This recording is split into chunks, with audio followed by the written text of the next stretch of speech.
Hello, Anne. How are you? I am fine, thank you. It's very sunny here in Northern California. Yeah, It's probably quite dark and damp where you are. it is coming. Autumnal season of mists and mellow fruitfulness is nearly here. Yep.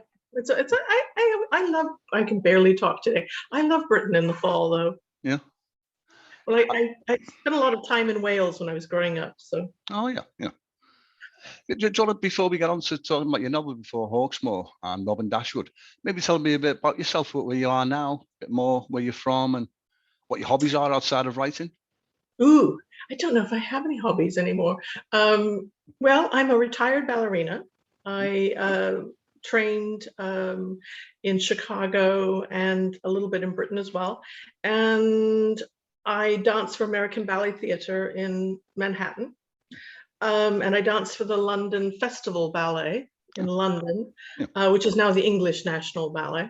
yeah. Um, and I now teach and choreograph, which is kind of my day job, other than writing, which, as we all know, isn't terribly profitable unless you're J.K. Rowling. Yeah, exactly. Um, and I lived in Los Angeles for 30 odd years, did film and television and all that kind of fun stuff. And we came up to Northern California when the big writer's strike was on in LA, and all of our projects kind of bottomed out. So we thought, oh, let's go regroup in the Sacramento area, which is what we did. And we never went back, so we're still here. Okay. You did a bit of acting. Was that theatre? Was it or television? Both. Mostly theater. I trained at Second City in Chicago with Del Close and Jim Belushi. Oh, yeah. And then I came out to LA and I performed with uh, Groundlings, which is an improv theater. A lot of the Saturday Night Live people come out of Groundlings. It's kind of an improv theater in LA. Yeah. And I did a little bit with the Actors Gang, which is Tim Robbins' company in LA. And I have appeared briefly in films.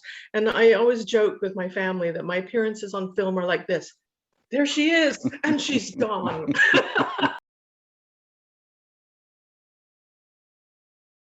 Mm. The tips Oh, only yeah. of the magic arrows. Yeah. I've worked as a film extra. There's quite a few films being made in Liverpool, UK, where I'm from. I think the local council, they give some kind of grants or free accommodation for the film companies. And I was in one brief film, In the Name of the Father, with Daniel Day-Lewis. I was Oh, in for like fabulous. 0.1 of a second, but I've got a photograph with me and him. I'm dressed as a policeman, and I tell people it's a film starring me and Daniel Day-Lewis. I remember having a joke with my mother. We were at a buffet that seemed kind of tedious, and we turned around. You know that scene in the Name of the Father where they're at the prison cafeteria for the first time, and the father and the son turn Yeah, around, and yeah. I said, "Look, we're in the Name of the Father." Is your husband? He's a filmmaker as well. I've read somewhere. Is Yes, family involved? yeah, he's still working on films. He's doing writing at the moment. Currently, he's getting a piece of cheese, I think, out of the fridge. But he's been a film director. He's worked on a lot of sort of sci-fi, what we call sci-fi channel movies. You know, we have a channel in the United States called Sci-Fi, and they do lots of horror, sort of mid-budget horror films called Voodoo Moon. $1.95. Tom calls it a $1.95 budget. Oh. Room 6, blood on the banister, that kind of stuff. Yeah, interesting. So we move on to the novel, Hawkesmoor, A Tale of Vampire and Fairy. Can you tell us a bit about, I don't introduce the novel without giving spoilers away, obviously, but.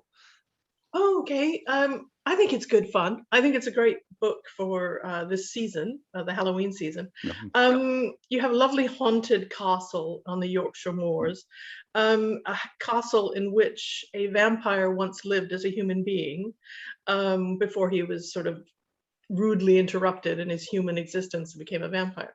But he's relocated centuries earlier to the United States, where he's become a history professor, unsurprisingly, at New York University. And he goes to an art exhibit in New York, where he sees his own belongings, things that he remembers from the castle. It's an exhibit, sort of a benefit to sort of raise money to renovate the castle because the roof is going and all that kind of stuff. And he sort of wanders among all of these personal items and he sees a portrait of the girl he was going to marry.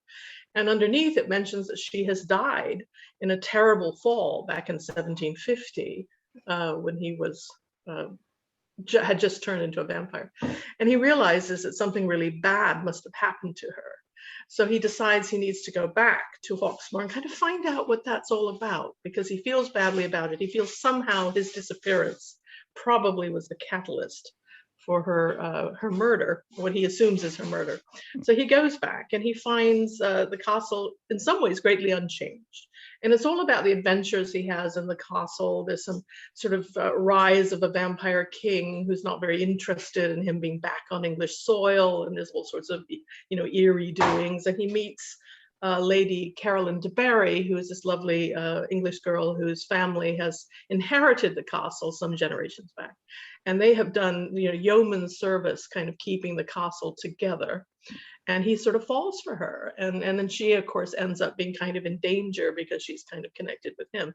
So it kind of all leads to a great big exciting climax and all that. Okay. It jumps back in time, doesn't it, over the past 300 years? Did you the genre of this, would you call it historical, romance, I don't know, fantasy, or a mixture of genres? It's a bit of a mixture, I think. I like to think of it as a paranormal mystery. Maybe because the term romance, it conjures up in my mind bodice rippers and stuff, which exactly mine, yeah. I'm very much a mystery detective story reader, and so I think my ego prefers the paranormal mystery. I think my editor would think it was maybe paranormal romance because it does have that strong romantic subplot, and because I think she quite rightly realizes that women buy 60% of all the fiction bought in the world at any given time, and wants to sort of obviously make the book attractive to them. So I think it's probably paranormal mystery / romance. The historical aspect, then, did you have to get into much research, or are you familiar with that anyway, the top of your head, or do you have to go away and dig out details? Well, you know, that's interesting. My parents were both history mavens. Oh. My father was a military historian and classical philosopher. And when we sat around the dinner table as children, we were expected to be able to discuss historical events. So my father said, picking up his glass of wine, having a sip, and would say, "What's your theory on Richard III and the Princes in the Tower, eh?" You were expected to come up with a reasonable argument for whether he did it or not. So I grew up kind of with, my mother loved historical textiles and silver and various art and all that kind of stuff. She was a modern dance choreographer as well, and actually was a very successful choreographer in Great Britain. She won the Birmingham Arts Festival 3 years running with her Egyptian mythology choreographies. Anyway, she was really into that sort of thing. So I sort of feel like I had a very good working knowledge kind of the 18th century, which is my father's favorite era. Anyway, and sometimes you sort of have to check and make sure, oh, did they have that then? I just have to make sure that they had a match or whatever. And you sort of check that, just so you know. Because there are always people out there that will remind you, they didn't have strike matches then. You find people love to do that, picking holes, picking bits, thinking that they're at least as clever as you are. So you had that basic ground. Was your mum, was she from Wales? Was she Welsh? She was, yes. Her family, my family, has been in Wales since Roman times. My Uncle Cyril is a Welsh historian, and he has done our family tree back to when they only had like one name, you know, Ilred or whatever. And apparently we were at the massacre of the Druids at Menai, and we scattered, and we were part of the survivor group, and we straggled onto the island of Anglesey and started farming. And you know, many centuries forward, we're sheep farmers, and most of the family's still there. Okay, I know there's an element, as well as the vampire and the fairy element, there's a bit of a Celtic mysticism involved as well. Well, that's, again, from my mother. My mother was fascinated with, I back that up by saying it's interesting. My Tide, Welsh for grandfather, my Tide 9, their generation wasn't particularly interested in the mysticism of Wales. They were much more sort of progressive modern people. And my Tide was an engineer for the Royal Engineers and like that. But the generation following him, my Uncle Cyril, my Uncle Heaven, my mother, were fascinated with the sort of mysticism of Wales. And my mother would spin stories all night long about this and that, and sort of Welsh deities and things like that. So I kind of grew up steeped in it anyway. Okay, I'm curious that you haven't actually set the novel in Wales. Why Yorkshire? Was there a particular? I know the title as well linked with the Hawkesmoor, the Yorkshire moors. What's the reason behind that? I like the idea of Hawkesmoor. I liked. I think it's an homage to the Jane Eyres and the Wuthering Heights of my youth when I read those stories. Oh, the moors, they're so mystical. And I loved The Hound of the Baskervilles, and I just thought it's going to be the Yorkshire moors. I'm just going to jam the Welsh stuff in anyway. I think Wuthering Heights, as Ali G might say, made famous by Kate Bush. Yep, absolutely. As well as Emily Bronte. Well, when I think of the moors as well, there's others. Have you come across the writer James Herriot? He wrote a series of novels about his veterinary experience based around the Yorkshire moors. Yes, I remember I read them as a young person. Yeah, I did. And I remember in the 70s watching some of the television series that they did with it, which I thought was wonderful. It was wonderful. Robert Hardy was, by the way, inside scoop. I was thinking of Robert Hardy when I wrote the part of Lady Caroline's father, the Earl of Hawkesmoor. So if you can imagine Robert Hardy, that's what I had in mind. That always gives you a bit of, I don't know, an addition to how you're writing. If you've got the physical appearance and how they talk and their body language. Yeah. There's other things, local television. There's a film, American Werewolf in London. I think one of the major scenes is set in the Yorkshire moors where these two American hitchhikers, backpackers, they go into the pub. Right. And immediately everything stops. The guy, he's thrown a dart. He says, "You made me miss." And on the way out, they're warned, beware the moors, they say. Oh, but that's the best part. I love all that stuff.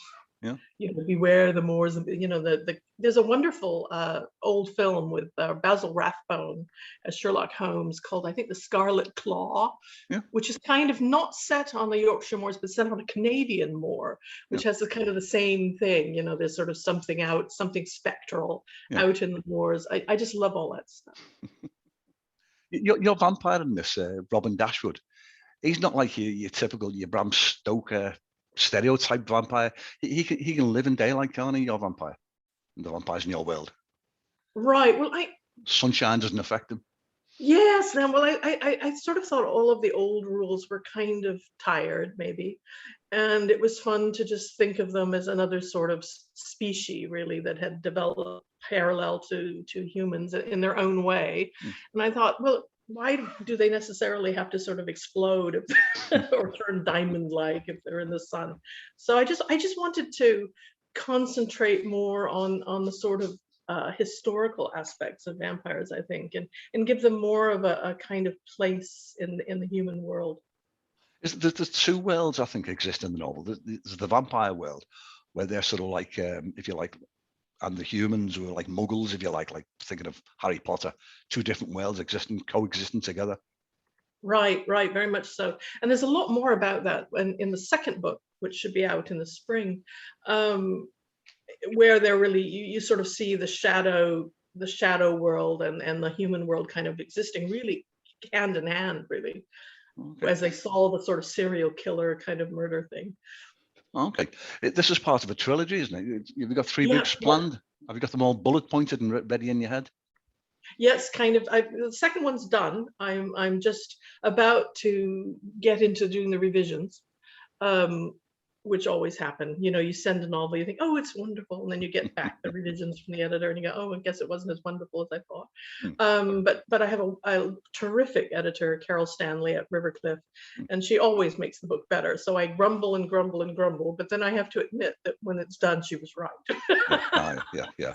What kind of backup are you getting? My novel I published, I've done it myself, kind of self-publishing route. Are you getting a lot of backup from Rivercliff as the publishing company? Are they doing? I suppose with COVID, your launch would have been affected by this. You probably planned on going on a massive big book tour, but was it May last year, I think it was published? Yes, it came out in May of 2020, yay. No, I had the same impression. I was, you know, when you know, because you're a writer as well, when you imagine that you have a traditionally published novel, your first thought is, oh my gosh, this is my Angela Lansbury Murder, She Wrote moment.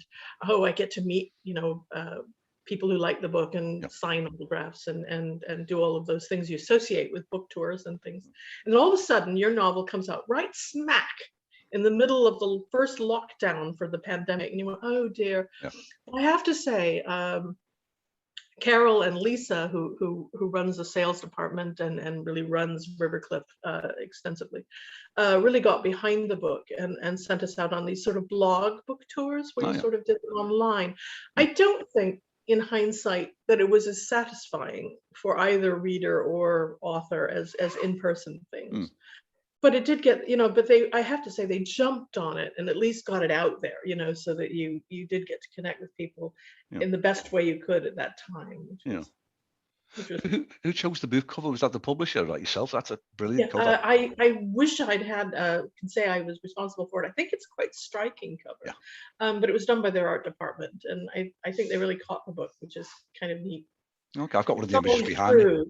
Yeah, as you know, sometimes you get stuck with sort of a rotten cover that somebody decided was a good idea.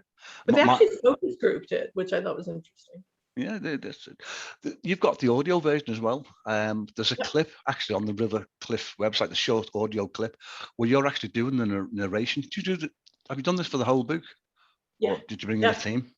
No, I did the whole book. My husband directed the vocal stuff, directed the vocalizations, and then my son, who's a film major, did all the sound editing, because as you know, even big publishers, they farm it out to people to do, and then it went back to Rivercliff, and then they debreathed it and did, you know, final technical tweaks, and then it was done. Oh my gosh, what an epic though! 13 I can imagine. Hours, and by the end, I you know, have lots of different vampires that kind of, as you know, jump into the story there.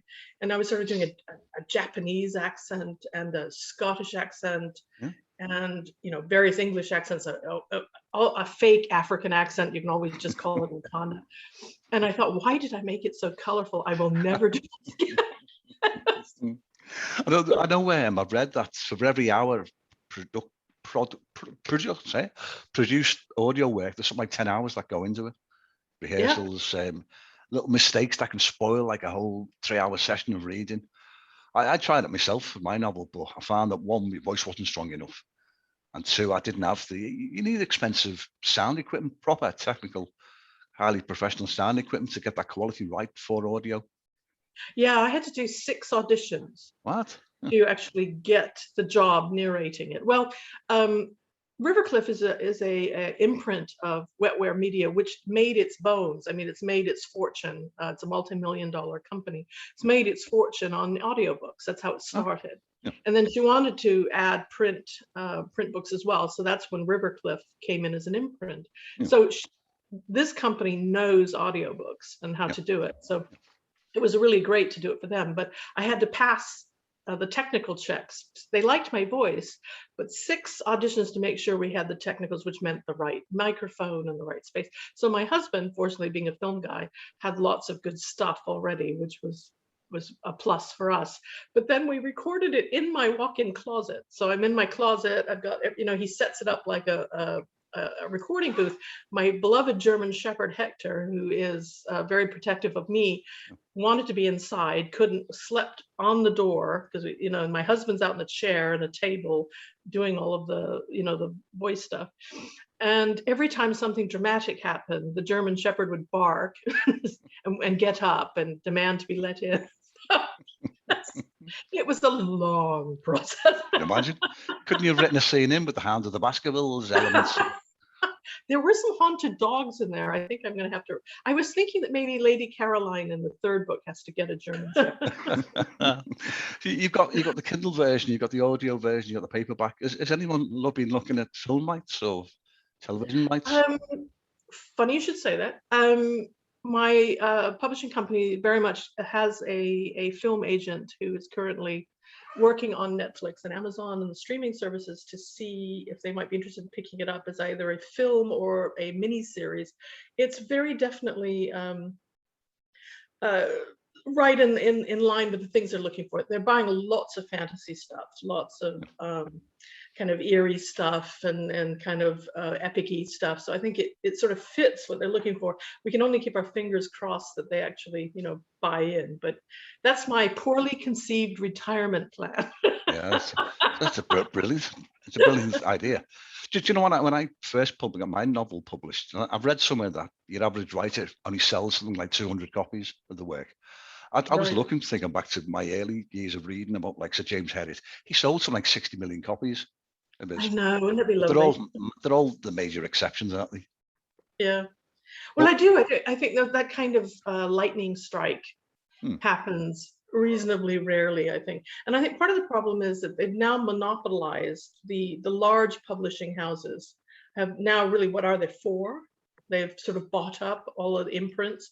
So hmm, now you really have four major publishing houses that really have the money to throw at publicity and getting the book out there and pushing it. hmm, And smaller companies such as Rivercliff, who are wonderful to work for and are lovely and develop interesting books, don't have the resources to compete with the four major publishing companies. So yeah, I think it's harder, much harder for writers with those groups to push through, yeah, because you don't have Random House, you know, tossing, you know, $100,000 yeah, at it yeah. to kind of push it out there. So.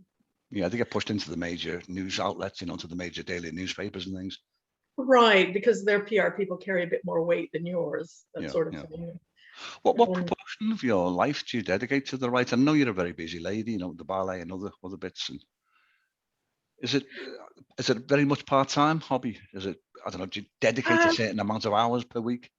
I try to write every day. Sometimes it's not on one of my novels. For example, I just finished a script for a dramatic narrative ballet I'm doing, and I had to turn out a little script for that because we it's an interesting idea. We blend vocal voices and music and ballet together, and that way we take the audience with us on the story and allow them to understand it better by incorporating narrative sections. Yeah. So I had to write that, so that took up a while. I do quite a lot of writing every week, actually. Hmm. Right now it's a dreary business of revising. Yeah, yeah. The dreaded one. I think you can go on revising forever, can't you? You know, you got to have an end point. Someone's got to say You know, stop. it's a point. Yes. Well, I would have had an end point a long. But for my editor, I am still working at it, hacking away at it. But Hmm. um, I did like one subplot I thought was really clever, and then she said, "Well, I don't think it really fits." And then I sort of sat and thought about that. She's right. So I'm stripping that out, replacing it. So that's really the major one. The rest are pretty simple. Hmm. I see you got a decent varied book collection right behind you. Well, Yeah. what authors are you reading at the moment, or who's your favourite authors?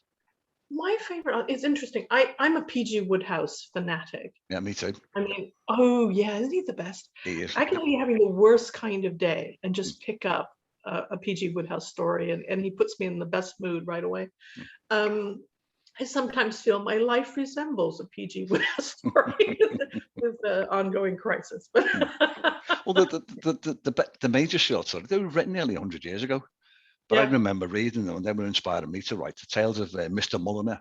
And Oh, I love the Mulliner yeah, stories. I I, love the one. Do you remember the one where uh, the one where he takes the course in developing an iron will, and he's taken back to Berkeley Towers where he becomes an oafish boar, but then he hears yeah, the voice of his old headmaster yeah, and retreats basically into being a quivering pudding. I think it's a lovely story. I could read them all day. Yeah. Oh. I could come to the close of this now. Is there anything that you think I should have asked you that you wanted specifically to talk about?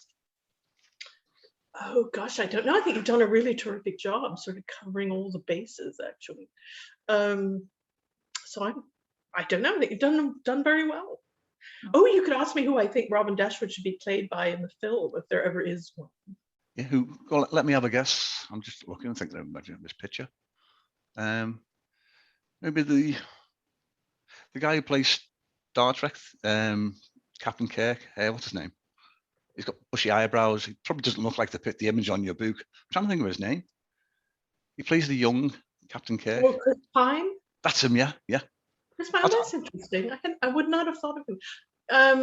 I was thinking sort of Tom Hiddleston would probably be lovely. Actually, yeah. That'd be a good fit. Yeah. I hate to say it. I hope Tom doesn't watch this, but I think he may be getting a little older than Robin Dashwood now. But sorry, Tom. There was talk a few years ago of him being in the new James Bond. Yep, he's lovely. And of course, Benedict Cumberbatch is wonderful. Yep. What an actor. I don't think he's quite right for Robin Dashwood. He's not quite handsome enough. I know he's got sort of a classical. He's not an ugly bloke, I wouldn't say, but he hasn't got that. No, you're right. And I do think, sorry, go ahead. No, go on. I interrupted you.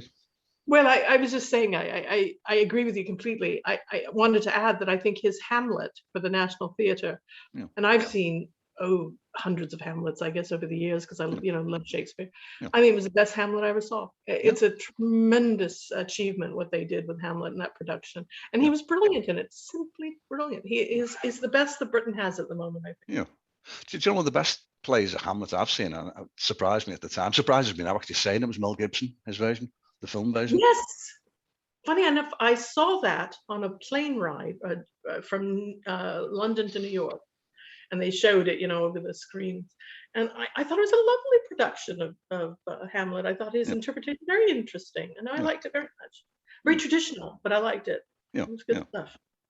I met Mel Gibson once. I liked him as well. I thought he was a nice lad.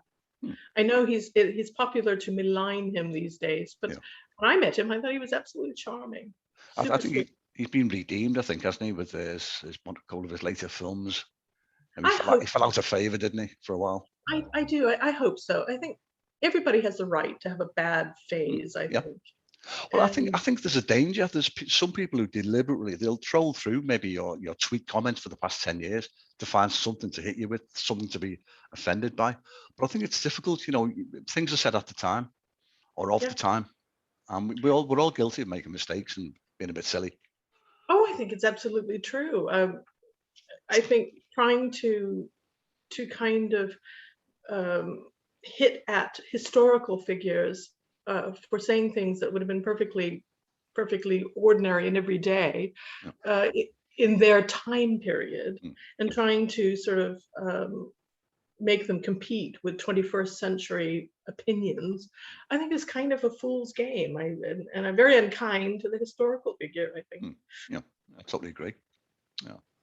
And getting near the end now, what's the best link? I'm going to edit this over the next couple of nights, but I'm going to put a link for yourself. Should I put the one to Rivercliffe, or you tell me where you want me? I think Rivercliffe's the best one because it has all the links to everything. It's got the audio clip on that as well. I was hoping you'd say that, because I agree. And it's got Amazon, Barnes and Noble, all of those different things. So probably the best all-around one, I think. Okay, I'll do that. Now I'm just looking at the page again. It's a great advertisement, that actually. The moody castle and the moon coming down behind it, mists and things coming over. Looks like the Yorkshire moors. Superb. I know. I think they did a really good job with it. I'm very happy with it. At first, there was another cover I really liked that I thought was a little more austere and a little bit more like the original publishing cover for The Haunting of Hill House, which I really liked. But my editor thought it was a little too abstract. And that this one really, they took all the covers and had people come in and do a focus group. And this cover was the one everybody said I'd pick that book up. So I went, okay.